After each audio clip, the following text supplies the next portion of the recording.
નમસ્કાર વિદ્યાર્થીઓ, છેલ્લે આપણે બાહ્ય સમાન વિદ્યુત ક્ષેત્રમાં ડાયપોલની સ્થિતિ ઉર્જા જેની મેથડ એક જોઈ હતી એ મેથડ ઉપરથી આપણે જ્યારે ડાયપોલ હોય આ ડાયપોલને સમાન વિદ્યુત ક્ષેત્રમાં મૂકીએ છીએ ત્યારે એની સ્થિતિ ઉર્જા કેટલી હોય છે જે આપણે આ સૂત્રની મદદથી શોધ્યું હતું કે આ સૂત્ર છે એ કોઈ ડાયપોલને સમાન વિદ્યુત ક્ષેત્રમાં મૂકેલું હોય ત્યારે એની સ્થિતિ ઉર્જાનું આપણને આ સૂત્ર મળશે। આના અંદર આપણે સૂત્રમાં થોડા ફેરફાર કર્યા હતા અને આપણે ફાઇનલ સૂત્ર આવી રીતે લાવ્યા હતા કે U બરાબર માઇનસ PE cos થીટા। આમાં શું કર્યું હતું આપણે કે θ1 તરીકે π/2 લઈ લીધા હતા અને θ2 તરીકે આપણે થીટા લઈ લીધા હતા, તો આપણને ફાઇનલ સૂત્ર મળ્યું હતું U બરાબર માઇનસ PE cos થીટા। ચલો હવે આપણે આ જ થિયરી બીજી અલગ મેથડથી મેળવવાનો પ્રયત્ન કરીએ। સૂત્ર તો આપણે આ જ સાબિત કરવાનું છે પણ કોઈક અલગ મેથડથી। બીજી કઈ મેથડ લઈએ તો મિત્રો, જો તમને ખ્યાલ હોય તો આગળ આપણે એક એવી થિયરી ભણ્યા હતા કે જેમાં કોઈ બે, માની લો કે અસમાન વિદ્યુત ક્ષેત્ર હતું। આપણે થિયરી જે ભણ્યા હતા એમાં આવી રીતે હતું કે અસમાન વિદ્યુત ક્ષેત્રના કોઈ બે બિંદુઓ આપણે લીધા હતા, એના આપણે P અને Q નામ આપ્યું હતું। બંને વચ્ચેનું અંતર કોઈ ચોક્કસ R જેટલું અથવા તો R12 જેટલું અંતર હતું। હવે આ બંને બિંદુઓ ઉપર બે વિદ્યુત ભારો Q1 અને Q2 ને પ્રસ્થાપિત કરવા છે, પણ સૌથી પહેલા આ બંને વિદ્યુત ભારોને આપણે અનંત અંતરે લીધેલા હતા। સૌથી પહેલા આપણે Q1 વિદ્યુત ભારને આપણે P બિંદુ આગળ પ્રસ્થાપિત કર્યો હતો, ત્યારબાદ Q2 વિદ્યુત ભારને આપણે અનંત અંતરેથી Q બિંદુ આગળ પ્રસ્થાપિત કર્યો હતો। તો Q1 વિદ્યુત ભારને અનંત અંતરેથી P બિંદુ આગળ પ્રસ્થાપિત કર્યો, એ દરમિયાન કરવું પડતું કાર્ય શોધ્યું હતું। પછી Q2 વિદ્યુત ભારને અનંત અંતરેથી Q બિંદુ આગળ પ્રસ્થાપિત કર્યો હતો, એ દરમિયાન કરવું પડતું કાર્ય શોધ્યું હતું। આ બંનેના મળતા કાર્યનો સરવાળો કર્યો હતો ત્યારે આપણને આ બે બિંદુવત વિદ્યુત ભારોથી બનતા તંત્રની સ્થિતિ ઉર્જાનું સૂત્ર મળ્યું હતું। અને સૂત્ર આવી રીતે હતું કે U બરાબર પહેલા વિદ્યુત ભારને P બિંદુ આગળ પ્રસ્થાપિત કરીએ એ દરમિયાન કરવું પડતું કાર્ય એટલે Q1 into V of R1 plus Q2 વિદ્યુત ભારને Q બિંદુ આગળ પ્રસ્થાપિત કરીએ એ દરમિયાન કરવું પડતું કાર્ય Q2 into V of R2 વત્તા Q2 વિદ્યુત ભારને જ્યારે Q બિંદુ આગળ પ્રસ્થાપિત કરીએ છીએ ત્યારે Q1 વિદ્યુત ભાર પ્રસ્થાપિત થઈ ચૂકેલો હોય છે, જેના વિદ્યુત ક્ષેત્રની અસર હેઠળ Q2 વિદ્યુત ભાર આવશે, તો એના લીધે પણ કરવું પડતું કાર્ય જે આપણે લખ્યું હતું તો એ મળ્યું હતું કે Q1 Q2 ભાગ્યા બંને વચ્ચેનું અંતર R12। તો આ સૂત્ર આપણે મેળવેલું હતું। તો આ સૂત્ર કોનું હતું? જ્યારે બે બિંદુવત વિદ્યુત ભારોનું તંત્ર હોય એને આપણે જ્યારે વિદ્યુત ક્ષેત્રમાં પ્રસ્થાપિત કરીએ છીએ તો એ દરમિયાન કરવું પડતું કાર્ય એટલે કે એની સ્થિતિ ઉર્જાનું સૂત્ર હતું। તો આપણે આ સૂત્રનો ઉપયોગ કરીએ અને આપણે આપણું જે મેન સૂત્ર છે એ સૂત્ર મેળવવાનો પ્રયત્ન કરીએ। તો આ સૂત્રનો ઉપયોગ કરીને કરીએ। જો અહીંયા આગળ સેમ ઘટના બને છે, અહીંયા પણ તમને વિદ્યુત ક્ષેત્રની અંદર બે વિદ્યુત ભારો એટલે કે ડાયપોલને જ્યારે પ્રસ્થાપિત કરીએ તો એ દરમિયાન ડાયપોલની સ્થિતિ ઉર્જાનું સૂત્ર મેળવવું છે, તો બંનેની રચના સેમ જેવી દેખાય છે। અહીંયા પણ બે વિદ્યુત ભારો કોઈ પરિમિત અંતરે છે, તો અહીંયા પણ બે વિદ્યુત ભારોને કોઈ પરિમિત અંતરે રાખેલા છે। હવે આ બંને વિદ્યુત ભારોને જ્યારે વિદ્યુત ક્ષેત્રમાં મૂકેલા છે તો અહીંયા પણ વિદ્યુત ક્ષેત્રમાં મૂકેલા હતા, અહીંયા પણ વિદ્યુત ક્ષેત્રમાં મૂકી અને આ તંત્રની સ્થિતિ ઉર્જા શોધવી છે, તો અહીંયા પણ આપણે તંત્ર વિદ્યુત ભારોને આ બિંદુઓ પર મૂકી તો તંત્રની વિદ્યુત સ્થિતિ ઉર્જા શોધી હતી। તો રચના સેમ જેવી દેખાય છે, તો માટે આ સૂત્રનો ઉપયોગ આના અંદર પણ કરી શકીએ। તો ચલો એ સૂત્રનો આપણે ઉપયોગ કરીએ અને ગણતરી કરીએ। ચલો શરૂઆત કરીએ। તો વિધાનમાં આપણે આવી રીતે લખીએ, Q1 અને Q2 વિધાનમાં લખીએ Q1 અને Q2 વિદ્યુત ભારોને Q1 અને Q2 વિદ્યુત ભારોને એકબીજાથી R12 જેટલા અંતરે આવેલા બિંદુઓએ પ્રસ્થાપિત કરવા માટે કરવું પડતું કાર્ય એટલે સ્થિતિ ઉર્જા યુ બરાબર એ સૂત્ર શું હતું? વ્યાપક સૂત્ર એનું શું હતું? તો Q1 into V of R1 plus Q2 into V of R2 plus k Q1 Q2 upon R12. તો આ સૂત્રનો ઉપયોગ કરી અને આપણે આપણું આ સૂત્ર મેળવવું છે. ચલો હવે આ સૂત્રની અંદર આપણું જે ડાયપોલ છે ડાયપોલની કિંમતો અંદર મૂકીએ. જેમ કે ડાયપોલનો જે આ વિદ્યુત ભાર છે પ્લસ ક્યુ એના આપણે Q1 તરીકે ઓળખી લઈએ. ડાયપોલનો આ જે વિદ્યુત ભાર છે એને આપણે Q2 તરીકે ઓળખી દઈએ. બંને વિદ્યુત ભારો વચ્ચેનું અંતર જે R12 હતું એના બદલે આપણે 2a અંતર લઈ લઈએ. આ બધી કિંમતો આ સમીકરણમાં મૂકીએ. તો આને આપણે કહી દઈએ સમીકરણ 1. તો લખીએ સમીકરણ 1 માં Q1 બરાબર પ્લસ ક્યુ, Q2 બરાબર માઇનસ ક્યુ અને R12 બરાબર 2a મૂકતા therefore નીચે લખીએ therefore તંત્રની સ્થિતિ ઉર્જા U બરાબર કિંમતો મૂકી દઈએ. Q1 તરીકે લઈએ પ્લસ ક્યુ, તો plus Q into V of R1 plus Q2 તરીકે માઇનસ ક્યુ લેશો, આ પ્લસ છે તો માઇનસ થશે, તો અહીંયા આગળ કિંમત માઇનસ થઈ જશે. તો minus Q into V of R2 plus k Q1 તરીકે પ્લસ ક્યુ, Q2 તરીકે માઇનસ ક્યુ ભાગ્યા બંને વચ્ચેનું અંતર એટલે 2a. તો આને સિમ્પ્લિફાય તરીકે આવી રીતે લખીએ કે U બરાબર Q ઇન્ટુ બંનેમાંથી ચલો આ બંને સમીકરણમાંથી Q સામાન્ય લઈ લઉં તો શું થશે? V of R1 minus V of R2, આ બંનેમાંથી સામાન્ય કાઢ્યો Q. આ સમીકરણમાંથી આ માઇનસ આગળ લઈ લઈએ તો minus k Q into Q square by 2a. તો આપણને એક આ સમીકરણ મળ્યું. હવે આ સમીકરણની અંદર આ જે કિંમત રહી V of R1 minus V of R2 એની આપણે કિંમત મેળવવાનો પ્રયત્ન કરીએ. ચલો કેવી રીતે મેળવીએ? તો એની કિંમત મેળવીએ આપણે એક સૂત્ર ભણી ગયેલા હતા આ રીતે કે ડીવી બરાબર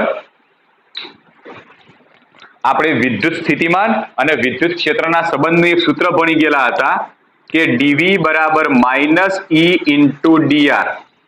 આ સૂત્ર યાદ કરો. આપણે આ સૂત્ર ભણી ગયેલા હતા ડીવી બરાબર માઇનસ ઈ ઇન્ટુ ડીઆર. આ જે સૂત્ર હતું એ વિદ્યુત સ્થિતિમાનના સૂક્ષ્મ ફેરફાર માટેનું હતું. પણ જો વિદ્યુત સ્થિતિમાનમાં મોટો ફેરફાર થતો હોય તો સૂત્રમાં બદલાવ કેટલો આવશે? તો ડી વાળી કિંમત છે થઈ જશે ડેલ્ટા વાળી. તો ડેલ્ટા વી બરાબર ઈ તો એમના એમ જ અને ડીઆર તરીકે થશે ડેલ્ટા આર. તો ડીઆર તરીકે આપણે કિંમત લઈ લઈએ ડેલ્ટા આર. ડીઆર તરીકે થશે ડેલ્ટા આર. ઓકે, તો એક આ કિંમત થઈ. હવે આ કિંમતની અંદર આ ડેલ્ટા આર શું છે? ડેલ્ટા આર, તો ડેલ્ટા આર એટલે બે વિદ્યુત ભારો વચ્ચેનું અંતર. ઓકે, તો આ ડેલ્ટા આર એટલે સ્થાનાંતર છે બંને વચ્ચેનું. તો ચલો આ બંને વચ્ચેનું અંતર કેટલું થશે? આ બંને વચ્ચેનું અંતર ચલો ચેક કરો. તો આપણે બંને વચ્ચેનું અંતર એટલે આ અંતર મેળવવાનું છે. તો આ અંતર કેવી રીતે મળશે એ જોઈએ. તો વિચારો કે આપણે આગળ ભણી ગયેલા હતા કે ધારો કે કોઈ ડાયપોલ હોય, માની લો કે કોઈ ડાયપોલ હોય તો આ ડાયપોલનું વિદ્યુત ક્ષેત્ર, જેમ કે આગળ તમે ભણી ગયેલા હતા કે કોઈ વિદ્યુત ક્ષેત્ર આવી રીતનું વિદ્યુત ક્ષેત્ર હોય તો આવા વિદ્યુત ક્ષેત્રનું સમસ્થિતિમાન પૃષ્ઠ હંમેશા વિદ્યુત ક્ષેત્રને લંબ રૂપે જ હોય. કોઈ પણ વિદ્યુત ક્ષેત્રમાં સમસ્થિતિમાન પૃષ્ઠ હંમેશા વિદ્યુત ક્ષેત્રને લંબ હોય. એનો મતલબ એ થયો કે Q1 વિદ્યુત ભારનું જે વિદ્યુત સ્થિતિમાન હશે એ જ વિદ્યુત સ્થિતિમાન આ વિદ્યુત ક્ષેત્રને લંબ રૂપે ધારો કે હું આ લાઈન દોરું, આ જે લાઈન રહી એ વિદ્યુત ક્ષેત્રને લંબ રૂપેની લાઈન છે.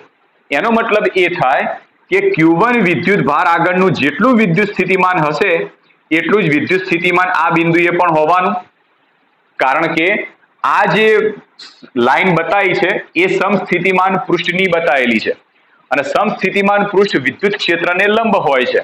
એનો મતલબ સમસ્થિતિમાન પૃષ્ઠના કોઈ પણ બિંદુએ તમે વિદ્યુત સ્થિતિમાન લેશો તો એક સમાન થાય. તો આપણે આ Q1 વિદ્યુત ભાર રહ્યો એમાંથી પસાર થતી જો કોઈ લાઈન લઈ લઈએ તો એ દરેકે દરેક લાઈન ઉપર વિદ્યુત સ્થિતિમાન એક સમાન થશે. તો વિદ્યુત સ્થિતિમાન એક સમાન થઈ ગયું તો એનો મતલબ આ બિંદુઓ પણ વિદ્યુત સ્થિતિમાન સમાન છે.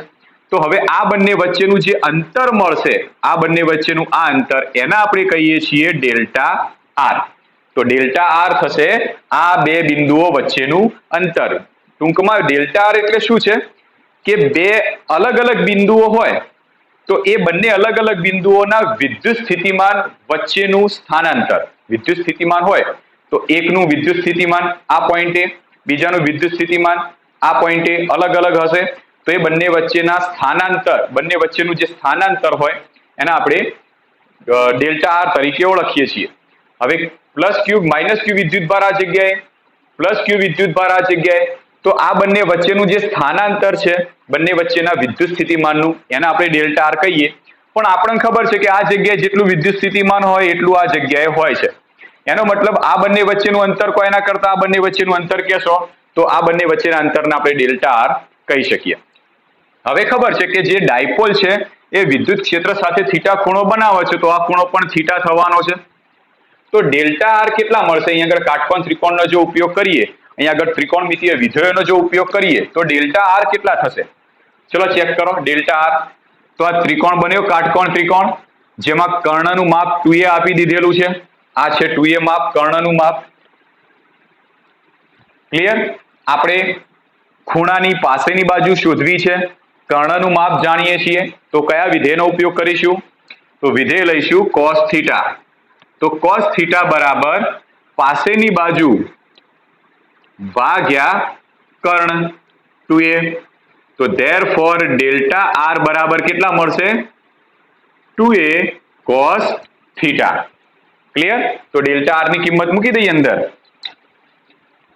therefore ડેલ્ટા વી બરાબર, ડેલ્ટા વી એટલે કે એક વિદ્યુત ભારનો વિદ્યુત સ્થિતિમાન અને બીજા વિદ્યુત ભારના વિદ્યુત સ્થિતિમાનનો તફાવત. બરાબર?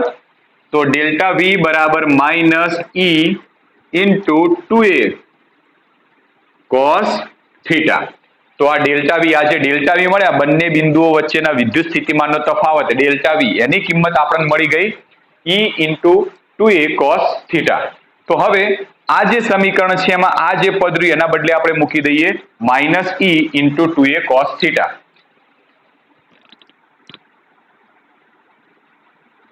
ચલો તો અહીંયા આગળ સૂત્રમાં લખીએ કે u બરાબર q પછી v of r1 minus v of r2 એટલે બે બિંદુઓના વિદ્યુત સ્થિતિમાનનો તફાવત, અને વિદ્યુત સ્થિતિમાનનો તફાવત આપણે મેળવ્યો માઇનસ ઈ into 2a cos theta minus કે ક્યુ સ્ક્વેર બાય 2a. હવે અહીંયા આગળ આપણને દેખાય છે કે 2a ઇન્ટુ ક્યુ, 2a ઇન્ટુ ક્યુ એના બરાબર આપણે p લખી શકીએ. તો therefore u બરાબર minus p e cos theta minus કે ક્યુ સ્ક્વેર બાય 2a. ખ્યાલ આવી ગયો? અહીંયા આગળ આપણે શું કર્યું? કૌંસમાં લખી શકો કે p બરાબર 2a ઇન્ટુ ક્યુ, 2a ઇન્ટુ ક્યુ બરાબર આપણે કઈ કિંમત લીધી? p ની કિંમત. હવે આ સમીકરણ જોઈએ. આ સમીકરણમાં આ બીજું પદ જુઓ, બીજા પદમાં જુઓ કે k અચળાંક, q બંને વિદ્યુત ભાર પણ બંનેના મૂલ્યો સમાન માટે q પણ અચળ, 2a એટલે ડાયપોલમાં બે વિદ્યુત ભારો વચ્ચેનું અંતર એ પણ અચળ છે. હા, જો આ ડાયપોલને સમાન વિદ્યુત ક્ષેત્રમાં આપણે કોઈ અલગ અલગ ખૂણા ઉપર ફેરવીશું, માની લો કે ડાયપોલ અત્યારે થીટા ખૂણા ઉપર છે, એના બદલે જો ડાયપોલને હું કોઈ θ1 ખૂણા ઉપર લઈ લઉં તો શું આ બધી કિંમતોમાં કોઈ ફરક પડવાનો છે? કેમાં ફરક પડશે? ક્યુમાં, 2a માં નહીં પડે. ધારો કે આ θ2 કોઈ ખૂણા ઉપર લાવી દઉં તો આ બધી કિંમતોમાં ફરક પડશે? નહીં પડે. એનો મતલબ સ્થિતિ ઉર્જાના આ જમણી બાજુનું આ બીજું પદ છે, એ બીજું પદ એ અચળાંક વાળું પદ છે, અચળ પદ છે. આ જે પદ રહ્યું એ કેવું પદ છે? અચળ પદ. અને અચળ પદ કે એનો ઉપયોગ જ્યારે તમે સ્થિતિ ઉર્જાનો ફેરફાર મેળવશો ત્યારે આનો ઉપયોગ કશોય ઉપયોગ નહીં થાય. આ અર્થવિહીન પદ છે, આનો કોઈ જ અર્થ નથી. કેવી રીતે? ચલો સમજાવું. માની લો કે અત્યારે ડાયપોલ કોઈ θ1 ખૂણા ઉપર છે. સમજી લો કે ડાયપોલ જે છે એ θ1 ખૂણા ઉપર છે. હવે θ1 ખૂણા ઉપર હોય તો એ વખતની એની સ્થિતિ ઉર્જા આપણે લખીએ U1 બરાબર આ સૂત્ર અનુસાર લઈએ તો minus PE cos θ1 minus KQ square by 2a. હવે એવું થયું કે ડાયપોલને આપણે ભ્રમણ કરાવી અને કોઈ θ2 ખૂણા ઉપર લાવી દીધી તો એ વખતની સ્થિતિ ઉર્જા એને આપણે U2 કહી દઈએ. તો U2 બરાબર માઇનસ PE ખૂણો નવો કયો આવ્યો? θ2 minus KQ square by 2a. પહેલા પ્રથમ કન્ડિશનની સ્થિતિ ઉર્જા minus PE cos θ1 minus KQ square by 2a હતી. અંતિમ કન્ડિશન વખતની સ્થિતિ ઉર્જા minus PE cos θ2 minus KQ square by 2a જેટલી છે. તો સ્થિતિ ઉર્જામાં ફેરફાર કેટલો આવ્યો? ડાયપોલને જ્યારે θ1 ખૂણા ઉપરથી θ2 ખૂણા ઉપર લઈ ગયા તો એ દરમિયાન સ્થિતિ ઉર્જામાં ફેરફાર કેટલો આવ્યો? તો અહીંયા લખી શકીએ કે સ્થિતિ ઉર્જાનો ફેરફાર, અને સ્થિતિ ઉર્જાના ફેરફારને આપણે કાર્ય W પણ કહીએ છીએ. ધેરફોર કાર્ય W બરાબર ડેલ્ટા U બરાબર, ચલો ફેરફાર કેટલો આવશે? તો ડેલ્ટા U એટલે લખાય U2 અંતિમ સ્થિતિ ઉર્જા ઓછા પ્રારંભિક સ્થિતિ ઉર્જા. અંતિમ સ્થિતિ ઉર્જાનું સૂત્ર જાણીએ છીએ minus PE cos θ2 minus KQ square by 2a. હવે આગળ માઇનસ છે એટલે માઇનસ કરો તો આ માઇનસ થઈ જાય પ્લસ. ઓકે, તો થઈ જશે પ્લસ PE cos θ1, આ પણ માઇનસ છે તો થઈ જશે plus KQ square by 2a.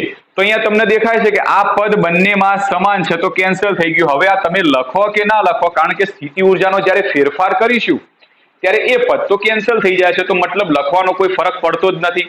તો હવે તમને સ્થિતિ ઉર્જાના ફેરફારનું સૂત્ર શું મળ્યું? ડેલ્ટા U બરાબર સૂત્ર શું થશે? આ પદ માઇનસ, આ પદ પ્લસ, તો પ્લસ વાળું પહેલા લખીએ PE cos θ1 minus PE cos θ2. Therefore delta U બરાબર PE સામાન્ય લઈ લો તો થશે cos θ1 માઇનસ cos θ2. તો આટલો સ્થિતિ ઉર્જામાં ફેરફાર થયો. શું સૂત્ર આવી ગયું આપણું? હા, સિમ્પલ આવી ગયું, PE cos θ1 માઇનસ cos θ2. હવે સ્વાભાવિક છે કે આપણે આ સૂત્ર ક્યારે લાયા કે બંને આ જે મેન સૂત્ર આપણે મેળવ્યું હતું આર્યું U બરાબર minus PE cos θ minus KQ square by 2a, જેમાં જમણી બાજુનું બીજું પદ હતું એને આપણે અવગણી દીધું એટલે કેન્સલ કરી દીધું, ત્યારે સૂત્ર મળ્યું. તો જો આ સમીકરણમાંથી આ બીજું પદ તમે કેન્સલ કરી દો તો જવાબ શું આવશે? તો જવાબ લખીએ તો આ બાજુનો થોડો ભાગ કાઢી દઉં છું. એના આપણે સમીકરણ 2 કહી દઈએ. ચલો આપણે આ સમીકરણને, આ જે પદ રહ્યું એને આપણે કહી દઈએ સમીકરણ 2. તો લખીએ સમીકરણ 2 માંથી KQ સ્ક્વેર બાય 2a અચળ પદ અવગણતા એને અવગણી નાખો તો સ્થિતિ ઉર્જાનું સૂત્ર શું થશે? U બરાબર માઇનસ PE cos θ, જે આપણે સૂત્ર લાવવાનું હતું એ સૂત્ર આપણે લાવી દીધું. ખ્યાલ આવ્યો? આપણે કેમ આ અવગણી દીધું? કારણ કે યાદ રાખજો, ઇલેક્ટ્રોસ્ટેટિક્સની અંદર ફક્ત સ્થિતિ ઉર્જાનું મહત્વ નથી, સ્થિતિ ઉર્જાના ફેરફારનું મહત્વ છે. કે એક સ્થિતિમાંથી જ્યારે બીજી સ્થિતિમાં જઈએ છીએ ત્યારે સ્થિતિ ઉર્જામાં ફેરફાર કેટલો થાય છે. તો જ્યારે આપણે એક સ્થિતિમાંથી ડાયપોલને બીજી સ્થિતિમાં લાવીએ તો એ દરમિયાન સ્થિતિ ઉર્જાનો ફેરફાર કરીએ છીએ તો જમણી બાજુનું બીજું પદ છે કેન્સલ થઈ જાય છે, કે જેનો કોઈ મતલબ જ નથી. તમે લખો કે ના લખો, કારણ કે ફેરફારમાં એ તો કેન્સલ થઈ જાય છે. માટે આપણે એ પદને અવગણી દઈએ છીએ. તો જે એ પદને અવગણી દઈએ તો આપણને ફાઇનલ સૂત્ર મળશે યુ બરાબર -PE cos થીટા. તો આપણે સૂત્ર જે લાવવાનું તો લાવી દીધું. તો આ છે બીજી મેથડ. પરીક્ષાની અંદર એમ પૂછી શકાય કે બે બિંદુવત વિદ્યુત ભારો ને કોઈ ચોક્કસ અંતરે રાખીએ છીએ, જો કોઈ ચોક્કસ અંતરે વિદ્યુત ક્ષેત્રમાં રાખીએ તો એમના તંત્રની સ્થિતિ ઉર્જાના સૂત્રનો ઉપયોગ કરી આ જે ડાયપોલ છે એ ડાયપોલના તંત્રની સ્થિતિ ઉર્જાનું સૂત્ર મેળવો. ફરીથી કહું છું, બે બિંદુવત વિદ્યુત ભારોને વિદ્યુત ક્ષેત્રમાં કોઈ ચોક્કસ અંતરે રાખીએ છીએ તો એ દરમિયાન એની સ્થિતિ ઉર્જાના સૂત્રનો ઉપયોગ કરો અને ડાયપોલ માટે સ્થિતિ ઉર્જાનું સૂત્ર મેળવો.